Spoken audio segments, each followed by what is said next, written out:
Welcome, everybody, to another live recording of the Business Travel 360 Linking the Travel Industry podcast, where we discuss travel industry news you are talking about on LinkedIn. My name is Rian, and I'm one of your hosts today. I'm a co-founder at Agentivity, a travel data platform with a vision to enable travel sellers and buyers to be truly data-driven businesses. So if that is something you want to explore a bit, feel free to get in touch. As usual, I'm joined by Anne and Ash. Over to you, Anne. Thank you so much. I'm Anne. Welcome, everybody. I'm an independent consultant with LeapShift and happy to help anyone with our distribution strategy, NDC, one order, or airline beta. Over to you, Ash. Thank you. As you can see, the sun is shining here because it's 1 hour later. So hi, everyone. My name is Ash, and I'm the host of a weekly business travel podcast called What's Up in Business Travel, where we give you the important updates in under 15 minutes. Additionally, I'm the vice president at Traxo, and this is Linking the Travel Industry.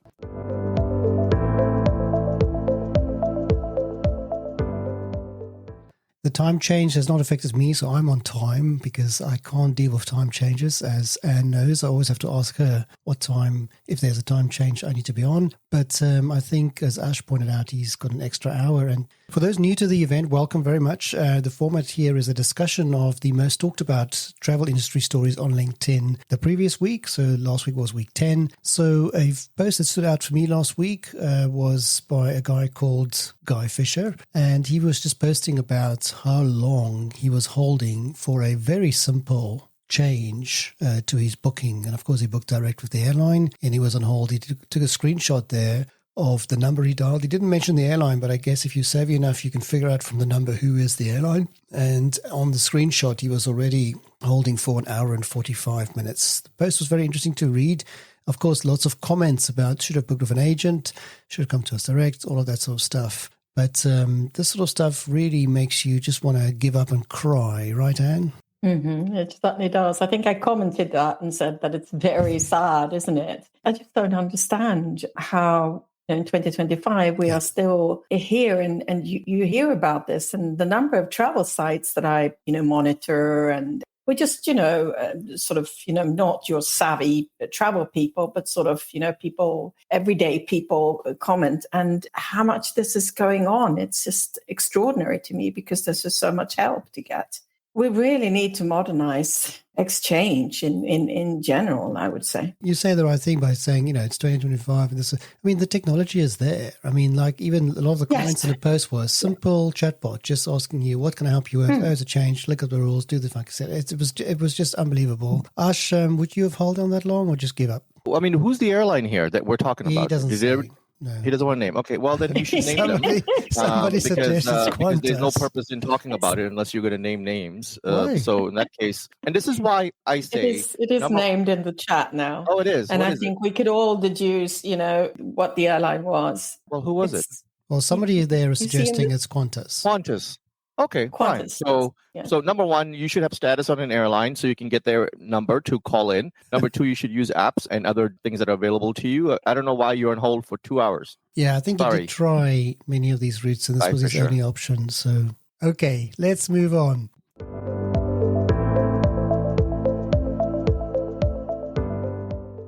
So this was in the news last year. There was a proposed significant increase in airline taxes by the French government. It was delayed because of the government collapse and then came into effect the 1st of March. Significant increases. Again, we have talked about this before. Anything you want to add, Anne? I think that the timing has never been more relevant than that Europe really needs to get its act together and be competitive and stop this taxation that is just coming left, right, and center and from everywhere. Yeah, well that's said. My opinion.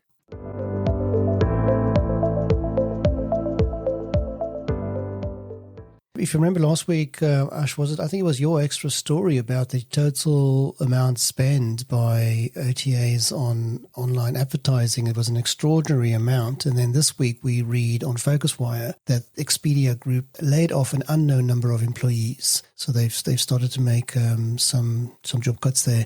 Again, obviously, Ash, I don't know if you spotted that, but there was a comment in there to say, well, something's got to pay for that online advertising. But obviously not a joke. Sad to hear this news. But Ash, anything surprising here?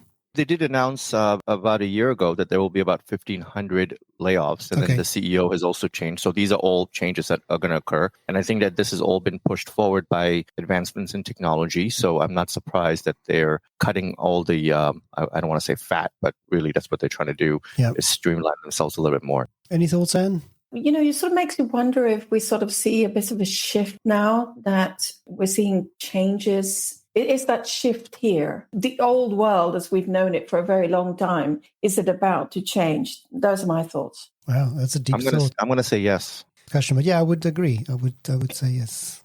And by the way, Expedia is not, they're not shrinking or anything. They're actually growing. This is a shift in how they're doing things, most likely, right? So you're going to see a lot of the stuff that they used to do in the old ways and now changing, evolving, and therefore some of the people become redundant in that way.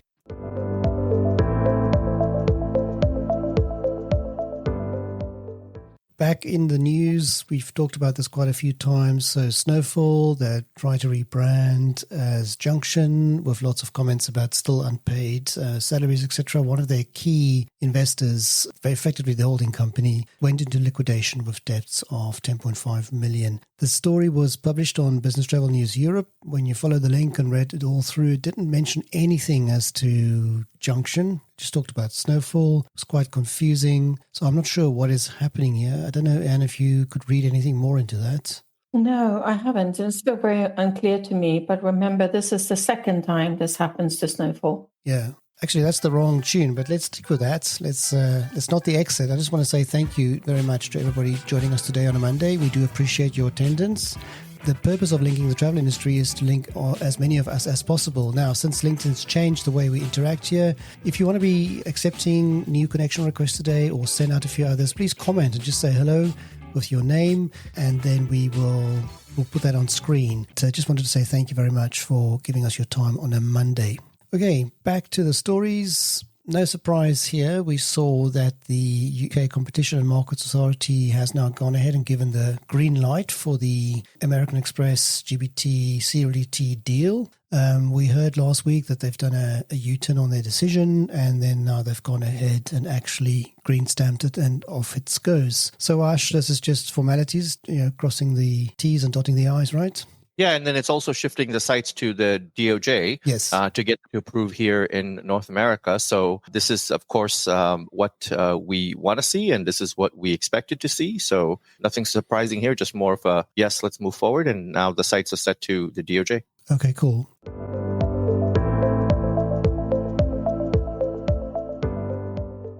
Next story relates to a post I saw by Jay Shabat. If you don't follow Jay, you really should. He writes fantastically well. He did a graph where he was showing, I need to get this right now, he was showing the margin, the operating margin of the big airlines and how poorly, and Anne, you might need to step in here and help me out, how poorly Air France KLM compared to the others. Is that correct? Oh, that is correct. And also Lufthansa Group, how poorly both Lufthansa and Air KLM are performing. And, how far away they are from IAG. But actually, I would really like to understand it better, what are actually the main drivers of profits of IAG. Well, I know that Vueling is one, right? Yes. Yeah. Sorry, I was just saying that the post also demonstrates how IAG really leads the way and did very well. Mm-hmm. There were several posts on LinkedIn. I saw quite a few talking about this relatively poor performance of Air France KLM and also Lufthansa.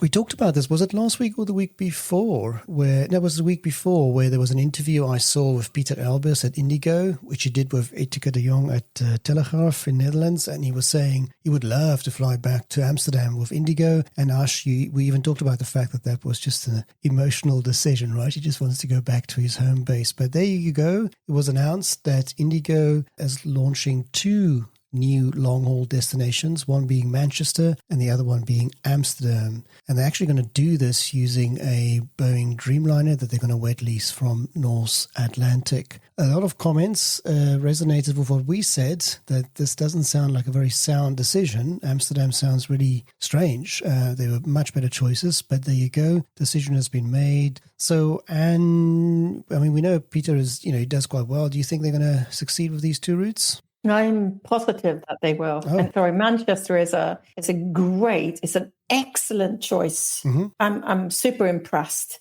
And I think that Amsterdam, well, he does want to go back home, but I do think that Amsterdam is a good central location. It's not far from Manchester. I mean, Manchester, Amsterdam is not a bad hop. I mean, you could have gone a bit more south, Spain or, somewhere like that. How did you get the slots at Amsterdam, right? Yeah, that's very interesting, isn't it? But also, I mean, I'm not so sure about going south. You want to attract a huge Indian population, but also, of course, the tourism industry from India. Maybe we will see a southern destination as well. I'm sure they've researched the numbers, right, Ash? Manchester makes sense. Manchester is also not a main airport, so the cost of landing and other things like that are probably better for Indigo. But why Amsterdam? It's a total conflict with each other. So I think that they definitely need to think about that. I don't think the Amsterdam route's going to succeed because I think they'll be stuck in regulation and other things like that. So there'll be something that will happen there. He probably just wants a direct flight to go home to visit his family. He's not flying an alternate carrier. Probably a little bit of that in there. Amsterdam is not a hot spot for Indian people. So if you're thinking about the Indian population, you want to take them somewhere. I mean, Manchester, like you said, Anne, makes a lot of sense. But the idea of going to Amsterdam, I don't really see that one at all. But I do, because of the rail connections. Amsterdam is an excellent location from a rail perspective. First, you got to land, right? Then you got to take the rail. And I'm not really sure if people are going to land in Amsterdam to take a rail. That doesn't sound exciting to me.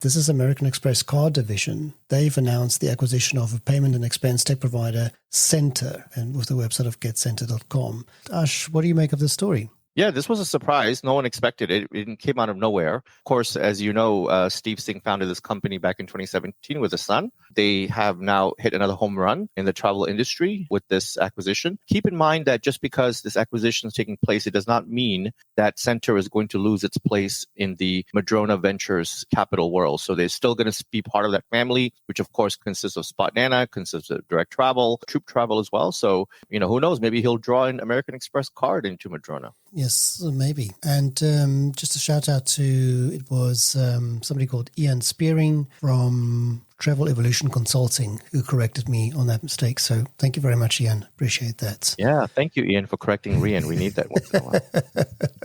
Yeah. Okay, those were the stories on my list.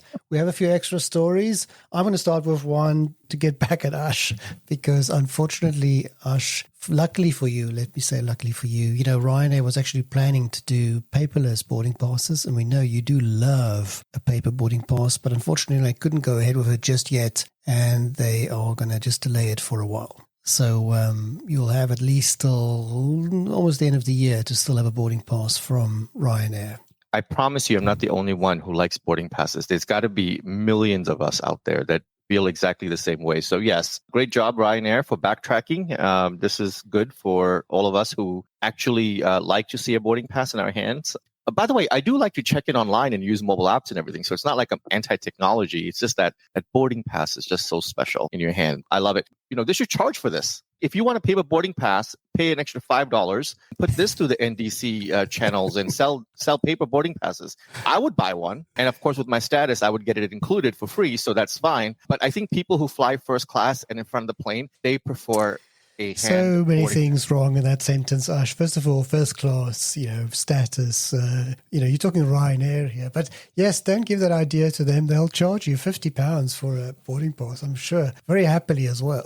No problem. Well, I think $10 is where I would no longer pay for it. I think up to $10 I'm willing to pay. If you say $50, I'll say fine, keep the boarding pass. Okay, cool.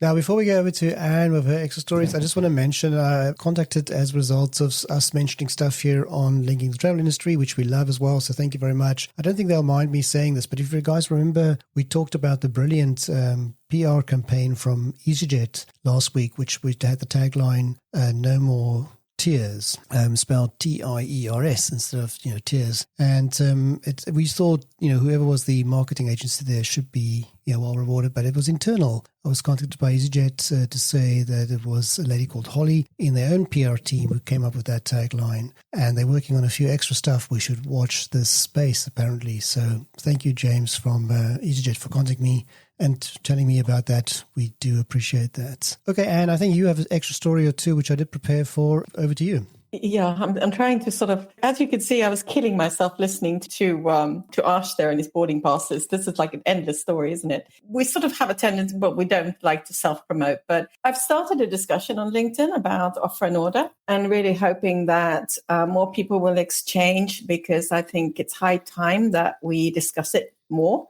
And especially, I would say, for the agency community, I think it's very relevant because there seems to be a lot of confusion out there. Second story I have is from Airtime, right? I was really impressed with Airtime and Mikael Ross, who was posting about Elixir, because I wanted to talk about something that is really positive. And it's the sort of fourth generation of aircraft made in La Rochelle in France. And it was really an exciting read when I started to look at that, especially the cost saving and how cheap it is to travel, on this aircraft. I was so super impressed. So go to Elixir Aircraft. And also there's going to be a long article, I believe, on Airtime about this. Okay, very good. And then I think, Ash, you have an extra story or two. We're going to start with this one, right? Space News!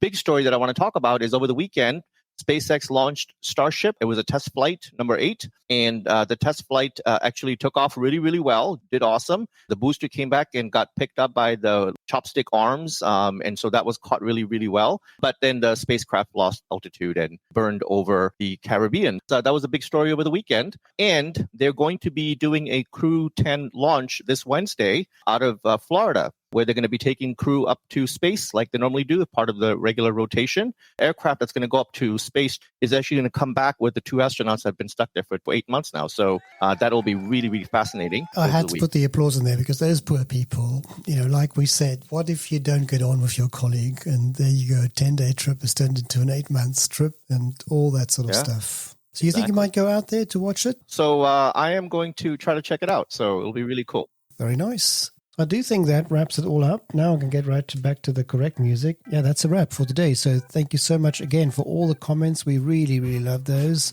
And Anne and Ash, thank you as usual. Over to you, Anne. Thanks, everyone. And like Rian said, we really appreciate all the comments. Thank you for that. Over to you, Ash. All right. Thank you all for joining today's live recording of Linking the Travel Industry. We record this podcast live every week on Monday, and we ask that you share this event with others that you know. Chances are high that if you enjoy today's session, others that you know will as well. If you ever miss a show because of time zone or availability, we'll make the podcast available on businesstravel360.com.